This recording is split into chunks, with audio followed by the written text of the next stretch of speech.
Now, mistake number 4, okay, not building up for the 4-hour exam. Now, I think this is the most common mistakes I know of a lot of students. या तो ऐसे कुछ students होते हैं जो बिल्कुल mock practice नहीं करते और स्ट्रेट अवे जाते एग्जाम लिख देते हैं, वो तो बिल्कुल रेसिपी फॉर डिजास्टर है. और कुछ ऐसे स्टूडेंट्स होते हैं जो पूरी पढ़ाई करते हैं, फिर एंड में 2-3 मॉक देते हैं, 2 मॉक देते हैं 4 घंटे के, और फिर एग्जाम लिखने जाते हैं. मैं आपको बताऊं वो भी एक recipe for disaster, and I tell you why. Are you used to sitting in one place for 4 hours and doing an exam? No, college में भी 4 घंटे का एग्जाम नहीं होता है, राइट? तो you need to build up guys, you need stamina, right?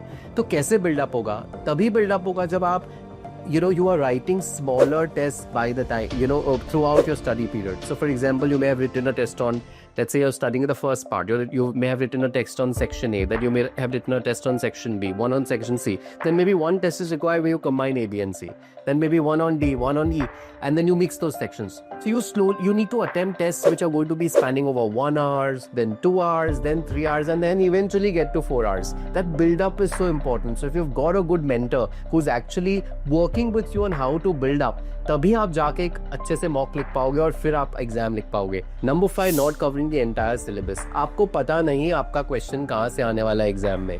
ये college exam नहीं है कि आपने कुछ सेक्शंस अच्छे से कर लिए, कुछ सेक्शन छोड़ दिए. वी डोंट नो, एंड यही डिजास्टर होता है एग्जाम में. आपको पूरा सिलेबस कवर करना है, अज्यूमिंग के प्रोबेबली एवरी सेक्शन है, एवरी पार्ट से एक एग्जाम में क्वेश्चन आने वाला है. So this is another mistake that a lot of students make. So guys, as you all know, the CMA US exam is a very conceptual exam. आपके multiple choice भी questions होंगे. The options are going to be very thin line of difference. तो आपका conceptual clarity एकदम मतलब laser sharp होना चाहिए. You need to conceptually understand things. You need to do a lot of questions. You need to make your mistakes, and then only then you'll be able to crack the exam, right? Another very important thing, this is an online exam. आप अभी अपने colleges में जो exam लिखते हैं वो अभी भी पेपर पेन है, तो you have to be able to sit in front of the computer.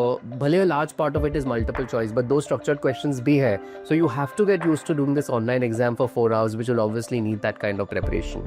As you all know, the pass criteria of this exam is that आपको 100 MCQs आएंगे. You need to get at least 50% right to be able to move to the next section of the exam, जहाँ पे आपके 2 structured questions होंगे. And overall 500 marks में से you need to get at least 72%, which is 360.